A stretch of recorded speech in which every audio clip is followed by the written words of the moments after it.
Hi ಎಲ್ರಿಗೂ ನಮಸ್ಕಾರ. ಇದು ಗುರುವಾರದ ಬ್ಲಾಗು. ಗುರುವಾರ ಬೆಳಿಗ್ಗೆ ಬೇಗ ಎದ್ದು ಮನೆ ಕ್ಲೀನ್ ಮಾಡಿ, ದೇವ್ರ ಮನೆ ಕ್ಲೀನ್ ಮಾಡಿ ಎಲ್ಲ ಮುಗಿಸ್ದೆ. ರಂಗೋಲಿ ಕೂಡ ಹಾಕ್ದೆ. ನನಗೆ ಗುರುವಾರ ದಿನ ನಾನೇ ಕೆಲಸ ಮಾಡಬೇಕು, ಆವಾಗಲೇ ನನಗೆ ಸಮಾಧಾನ ಆಗೋದು. ಮನೇಲಿ ಯಾರೇ ಹೆಲ್ಪ್ ಮಾಡಿದ್ರು ನನಗದೇನೋ ಸಮಾಧಾನ ಆಗೋಲ್ಲ. ಹಂಗಾಗಿ ನಾನೇ ಎಲ್ಲ ಮಾಡಿಕೊಂಡೆ. ಬಟ್ ಅಮ್ಮ ದೇವ್ರ ಸಾಮಾನೆಲ್ಲ ತೊಳೆದಿರ್ತಿತ್ತು. ನಾನೊಂದು ಸರಿ ನೀಟಾಗಿ ತೊಳ್ಕೊಂಡೆ. ಅದಾದಮೇಲೆ ದೇವ್ರ ಸಾಮಾನು ತೊಳ್ಕೊಂಡು ಒರೆಸ್ಕೊಂಡು ದೇವ್ರ ಮನೆಗೆ ತಗೊಂಡು ಹೋಗಿಟ್ಟೆ. ದೇವ್ರ ಮನೇಲೆ ಕೂತ್ಕೊಂಡು ಎಲ್ಲ ಕ್ಲೀನ್ ಮಾಡೋದು ನಾನು. ಹಂಗಾಗಿ ದೇವ್ರ ಮನೇಲೆ ಇಟ್ಕೊಂಡೆಲ್ಲ ರೆಡಿ ಮಾಡಿಕೊಂಡೆ. ಎಲ್ಲರೂ ಚೆನ್ನಾಗಿದ್ದೀರಾ ಅಂತ ಅನ್ಕೊತೀನಿ. ಇವತ್ತು ಸ್ವಲ್ಪ ಲೇಟ್ ಆಯಿತು ಪೂಜೆ ಮಾಡೋದು, ಏಕಾದಶಿ ಇರೋದ್ರಿಂದ ಮನೆಯೆಲ್ಲ ಕ್ಲೀನ್ ಮಾಡೋದು ತುಂಬ ಲೇಟ್ ಆಯಿತು. ಕಾಮಾಕ್ಷಿ ದೀಪಕ್ಕೆ ರೆಡಿ ಮಾಡೋಣ ಅಂದ್ಬಿಟ್ಟು ಕಾಮಾಕ್ಷಿ ದೀಪ ರೆಡಿ ಮಾಡ್ತಾ ಇದ್ದೆ. ಎಲ್ಲರೂ ಮನೇಲೂ ಕಾಮಾಕ್ಷಿ ದೀಪ ಹಚ್ಚಬೇಕು, ಅದು ತುಂಬ ಒಳ್ಳೆಯದು. ಕಾಮಾಕ್ಷಿ ದೀಪ ಹಚ್ಬೇಕಾದ್ರೆ ಏನು ನೋಡಬೇಕು ಅಂದರೆ ಲಾಭ ನಷ್ಟ ಲಾಭ ನಷ್ಟ ಲಾಭ ನಷ್ಟ ಅಂತ ಸೈಡಲ್ಲಿ ನಾವು ಹೇಳಬೇಕು. ಲಾಸ್ಟಲ್ಲಿ ಲಾಭಕ್ಕೆ ಎಂಡ್ ಆಗಬೇಕು, ಆ ದೀಪನ ಇಡಬೇಕು. ನಷ್ಟ ಇರೋದಿದ್ರೆ ಇಡಬಾರ್ದು, ಅದರಿಂದ ಸ್ವಲ್ಪ ಮನೆಗೆ ನಷ್ಟನೇ ಬರುತ್ತೆ. ಹಂಗಾಗಿ ನೋಡಿ ತಗೊಳ್ಳಿ. ಕಾಮಾಕ್ಷಿ ದೀಪನ ತಗೊಳ್ಳೋರು ಬೆಳ್ಳಿದು ಹಚ್ಚಿದ್ರೆ ಒಳ್ಳೇದು. ಅದಕ್ಕಿಂತ ಹೆಚ್ಚಾಗಿ ಹಿತ್ತಾಳೆ ತಾಮ್ರ ಎಲ್ಲ ಮಿಕ್ಸ್ ಆಗಿರುತ್ತಲ್ವ, ಅದು ತುಂಬ ಒಳ್ಳೇದಂತೆ. ಇದು ನಮ್ಮ ಅಪ್ಪ ಅಯ್ಯಪ್ಪ ಸ್ವಾಮಿಗೆ ಹೋಗಿದಾಗ ತಂದಿದ್ದು.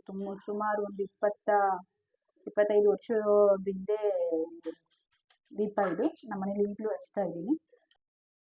ತುಂಬ ಜನ ನೊಂದ್ಕೋತೀರಾ, ನಮಗೆ ಯಾರೂ ಇಲ್ಲ, ಸಂಬಂಧಿಕರಿಗೆ ಇಲ್ಲ, ಅಪ್ಪ ಅಮ್ಮ ಇಲ್ಲ, ಯಾರೂ ಇಲ್ಲ ಅಂತ. ಆ ಚಿಂತೆ ಮಾಡೋದನ್ನ ಬಿಟ್ಟು ರಾಯರಿದ್ದಾರೆ ಅಂತ ಯೋಚನೆ ಮಾಡಿ. ಆವಾಗ ನಿಮಗೆ ಯಾವತ್ತೂ ಯಾರೂ ಇಲ್ಲ ಅನ್ನೋ ಫೀಲೇ ಆಗಲ್ಲ. ನಮಗೆ ಅನ್ಯಾಯ ಮೋಸ ಮಾಡೋರು 1000 ಜನ ಇದ್ದರೆ ನಮ್ಮನ್ನು ಕಾಪಾಡೋಕ್ಕೆ ಅಂತ, ನಮ್ಮನ್ನು ಉದ್ಧಾರ ಮಾಡೋಕ್ಕೆ ಅಂತ ರಾಯರು ನಮ್ಮ ಜೊತೆಗೇ ಇರ್ತಾರೆ. ನಮ್ಗೆ ಯಾರೇ ದ್ರೋಹ ಮಾಡಿದ್ರು ಅವ್ರಿಗೆ ರಾಯರೇ ಶಿಕ್ಷೆ ಕೊಡ್ತಾರೆ. ನಮತಾಂ ಕಾಮಧೇನವೇ ಕೃಷ್ಣಾಯ ವಾಸುದೇವಾಯ ಹರಯೇ ಪರಮಾತ್ಮನೇ ಪ್ರಣತಕ್ಲೇಶನಾಶಾಯ ಗೋವಿಂದಾಯ ನಮೋ ನಮಃ. ರಾಯರಿಗೆ ಪೂಜೆ ಮಾಡೋದ್ರಿಂದ ಏನೋ ಒಂಥರ ಮನಸ್ಸಿಗೆ ಸಮಾಧಾನ.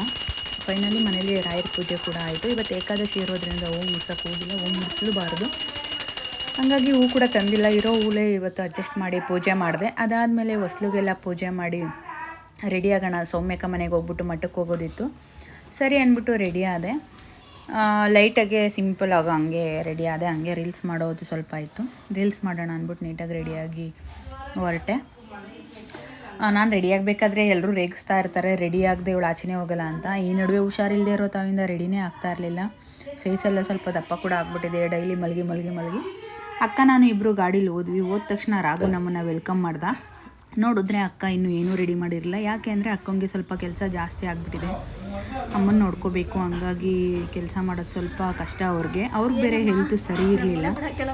ಅವ್ರು ಹಂಗಾಗಿ ಯಾಕೋ ಇವತ್ತು ಕೆಲಸ ಮುಗಿಸಿರಲಿಲ್ಲ. ಸರಿ ನಾನು ಹೋಗಿ ಸ್ವಲ್ಪ ಹೆಲ್ಪ್ ಮಾಡೋಣ ಅಂದರೆ ಅಕ್ಕ ಬೇಡ ಅಂದರು. ಇಲ್ಲ ಅಕ್ಕ ನಾನು ಹೆಲ್ಪ್ ಮಾಡಿಕೊಡ್ತೀನಿ ಅಂತ ರಾಯರಿಗೆ ಅಲಂಕಾರ ಮಾಡೋಣ ಅಂದ್ಬಿಟ್ಟು ಫಸ್ಟು ಮಡಿ ಬಟ್ಟೆ ತೊಗೊಂಡು ಅಕ್ಕ ಕೊಟ್ಟರು. ರಾಯರ ಫೋಟೋ ಎಲ್ಲ ಓಡಿಸಿ ತುಳಸಿ ತಂದಿತ್ತು ಅಕ್ಕ. ತುಳಸಿ ಎಲ್ಲ ಹಾಕಿ ರೆಡಿ ಮಾಡ್ತಾಯಿದ್ದೆ. ಅದರಲ್ಲಿ ರಾಘು ಬೇರೆ ತೀಟೆ ಮಾಡ್ತಾಯಿದ್ದ. ಅವ್ನು ಯಾವಾಗಲೂ ನಮ್ಮ ಮನೆಗೆ ಹೋಗೋದು ಒಂಥರ ಖುಷಿ, ಯಾವಾಗಲೂ ಒಬ್ಬನೇ ಇರ್ತಾನಲ್ವ. ನಾವೆಲ್ಲರೂ ಹೋಗೋದ್ರಿಂದ ಅವನಿಗೆ ತುಂಬ ಖುಷಿ ಆಗುತ್ತೆ.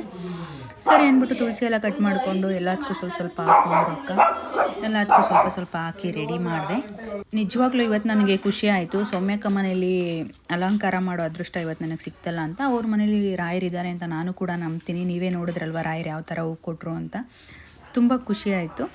ಅದಾದಮೇಲೆ ಅಕ್ಕ ಬಂದು ಪೂಜೆ ಮಾಡಿದ್ರು. ಪೂಜೆ ಮಾಡಾದ್ಮೇಲೆ ನಾನು ಕೂಡ ಪೂಜೆ ಮಾಡಿ ಎಲ್ರಿಗೂ ಮಂಗಳಾರತಿ ಕೊಟ್ಟೆ. ಅದಾದಮೇಲೆ ರಾಯರ ಮಠಕ್ಕೆ ಹೋಗೋಣ ಅಂತ ರೆಡಿ ಆಗ್ತಾಯಿದ್ವಿ. ಸರಿ ಆಯ್ತು ಅಂದ್ಬಿಟ್ಟು ಅಕ್ಕ ಕೂಡ ರೆಡಿ ಆಗ್ತೀನಿ ಅಂದ್ಬಿಟ್ಟು ಹೋದರು. ಅವರು ಕೂಡ ರೆಡಿ ಆದರು. ನಾವಿವಾಗ ಮಠಕ್ಕೆ ಹೋಗ್ತಾ ಇದ್ದೀವಿ. ಪೂಜೆ ಎಲ್ಲ ಆಯಿತು ಸೌಮ್ಯಕ್ಕ ಮನೇಲಿ. ಸ್ವಲ್ಪ ಲೇಟ್ ಆಗಿಬಿಡ್ತು ಪಾಪ, ಅವ್ರಿಗೆ ಹುಷಾರಿಲ್ಲ. ಅವರು ಮನೇಲಿ ಎಲ್ಲ ಕೆಲಸ ಮುಗಿಸಿ ಟಿಫನ್ ಮಾಡಿ ಅಮ್ಮಗೆ ತಿನ್ನಿಸಿ ಹೊರಡೋದು ಲೇಟ್ ಆಯಿತು. ಇಲ್ಲ ನಾವು ಚಪ್ಪಲಿ ಹಾಕಲ್ಲ ಕಾಲಿಗೆ. ಯಾಕೆ ಅಂದರೆ ಎವ್ರಿ ಗುರುವಾರ ನಾವು ಚಪ್ಪಲಿ ಹಾಕೋದನ್ನ ಬಿಟ್ಬಿಟ್ಟಿದ್ದೀವಿ, ಗುರುವಾರ. ಸರಿ ಆಯ್ತು ಅಂದ್ಬಿಟ್ಟು ಗಾಡಿ ತಗೊಂಡು ಹೊರಟ್ವಿ. 2 ಗಾಡೀಲಿ ಹೋದ್ವಿ. ಫೈನಲಿ ದೇವಸ್ಥಾನಕ್ಕೆ ರೀಚ್ ಆದ್ವಿ. ತುಂಬ ಕ್ರೌಡ್ ಇತ್ತು. ಎಷ್ಟು ಕ್ರೌಡ್ ಅಂದರೆ ತುಂಬ ರಶ್ ಇತ್ತು. ಇವತ್ತು ಲೇಟಾಗಿರೋದ್ರಿಂದ ತುಂಬ ಜನ ಸೌಮ್ಯಕ್ಕನ್ನ ಎಲ್ಲರೂ ಮಾತಾಡಿಸ್ತಾಯಿದ್ರು. ಗುರುಗಳು ನಮಗಂತೂ ನಿಜವಾಗ್ಲೂ ಹೋದಾಗ ಒಳಗಡೆ ಬೃಂದಾವನ ಹತ್ರನೇ ಕರೆದು ಮಂಗಳಾರತಿ ಮಾಡಿ ಆರತಿ ಕೊಡ್ತಾರೆ. ನಮಗೆ ತುಂಬ ಖುಷಿ ಆಗುತ್ತೆ. ನಿಜವಾಗ್ಲೂ ರಾಯರನ್ನ ಅಷ್ಟು ಹತ್ರದಿಂದ ನೋಡೋ ಅದೃಷ್ಟ ತುಂಬ ಜನಕ್ಕಿರಲ್ಲ, ತುಂಬ ಕಮ್ಮಿ ಜನಕ್ಕಿರುತ್ತೆ. ಅದರಲ್ಲಿ ನಮಗೂ ಕೂಡ ರಾಯರನ್ನ ತುಂಬ ಹತ್ರದಿಂದ ನೋಡೋ ಅದೃಷ್ಟ ಭಾಗ್ಯ ಕೊಟ್ಟಿದ್ದಾರೆ. ದರ್ಶನ ಮಾಡಿಕೊಂಡು ಸರಿ ಆಯಿತು ಸ್ವಲ್ಪ ಹೊತ್ತು ಕೂರೋಣ ಅಂತ ಹೋಗಿ ಸ್ವಲ್ಪ ಹೊತ್ತು ಕೂತ್ಕೊಂಡ್ವಿ. ಜನ ಸಾಗರನೇ ಇತ್ತು. ಮಂತ್ರಾಲಯದಲ್ಲಿ ಹೆಂಗೆ ಜನ ತುಂಬಿರ್ತಾರೋ ಹಂಗೆ ಇಲ್ಲೂ ಕೂಡ ಜನ ತುಂಬಿದ್ರು. ಇದನ್ನು ಮಿನಿ ಮಂತ್ರಾಲಯ ಅಂತಲೇ ಕರೀತಾರೆ ತುಂಬ ಜನ. ಸರಿ ಆಯಿತು ಅಂದ್ಬಿಟ್ಟು ಪ್ರದಕ್ಷಿಣೆ ಎಲ್ಲ ಹಾಕಿ ಸರಿ ಆಯಿತು ಹೊರಡೋಣ ಅಂತ ನಾನು ಅಕ್ಕ ದೇವ್ರಿಗೆ ಇನ್ನೊಂದು ಸರಿ ನಮಸ್ಕಾರ ಮಾಡಿ ಹೊರಟ್ವಿ.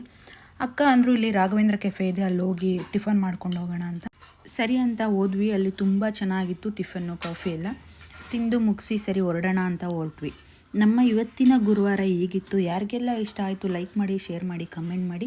ನಿಮ್ಮ ಪ್ರೀತಿ ವಿಶ್ವಾಸ ಯಾವಾಗಲೂ ಹೀಗೆ ಇರಲಿ ಅಂತ ಕೇಳ್ಕೊತೀನಿ.